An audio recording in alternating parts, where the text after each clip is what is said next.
এই মুহূর্তের সবচেয়ে বড় খবর, নবগ্রামের চানক ফরেস্ট থেকে উদ্ধার হলো এক ব্যক্তির পচা গলা মৃতদেহ। নবগ্রামের চানক এলাকায় ওই ব্যক্তির বাড়ি, নাম বরুণ মণ্ডল, বয়স 36 বছর। তিনি অত্যন্ত মধ্যবিত্ত ঘরের ব্যক্তি, 3 দিন ধরে নিখোঁজ ছিলেন। আজ হঠাৎ ওই ব্যক্তির নবগ্রামের চানক ফরেস্ট সংলগ্ন এলাকায় পচা গলা মৃতদেহ উদ্ধার হয়।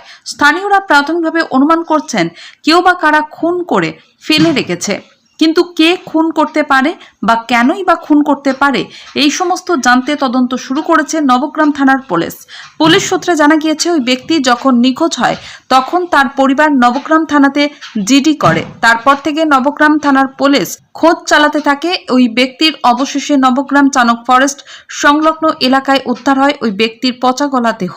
ইতিমধ্যে এই ঘটনাকে কেন্দ্র করে শুরু হয়েছে ব্যাপক উত্তেজনা। আবারও জানিয়ে রাখি, নবগ্রাম চানক ফরেস্ট সংলগ্ন এলাকায় এক ব্যক্তির পচা গলা মৃতদেহ উদ্ধারকে কেন্দ্র করে চাঞ্চল্য এলাকা জুড়ে। ঘটনাটা ঘটেছিল যে পরশুদিন থেকে নাকি নিখোঁজ ছিল হঠাৎ করে। তো অনেকেই জানে না, বাড়িতে এমনকি নিজের বাবাকেও বলেনি, মানে নিজের শ্বশুরমশাইকে সেটা বলেনি কিন্তু যে নিখোঁজ। তারপর কি হয়েছে, নবগ্রাম থানায় এফআইআরটা করেছে, মানে হ্যাঁ। তারপর ওখান থেকে সিভিককে ফোন করার পরে আত্মীয় স্বজন যারা যে গ্রামের তারা জানতে পারছে আর কি। তারপর থেকে এখনো পর্যন্ত আজকে সকালবেলা এরকম পাওয়া গেল। আচ্ছা, এইটা কি মনে হচ্ছে, এটা খুন? এটা তো প্ল্যান মাফিকই যে করতে করেছে, খুন হয়েছে। হ্যাঁ। আচ্ছা, প্রাথমিকভাবে পুলিশ বডি পেয়েছে, আপনারা কি চাইছেন? অবশ্যই মেয়েটার শাস্তি অবশ্যই ভালো সুস্থভাবে যেন এটা হয়। কে খুন করেছে সেটা তো বলতে পারবো না, সেটা তো জানি না অতটা, ধরুন তদন্ত হোক। আচ্ছা, তারপর তো অবশ্যই জানা যাবে। কোথায় বডি পাওয়া গেল?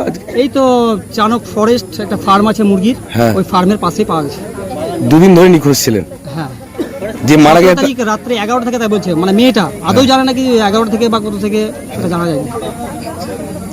আপনারা মূলত দোষীদের শাস্তি চান? অবশ্যই। আপনার নাম? আমার নাম বাবাই মণ্ডল। বাড়ি সামনে।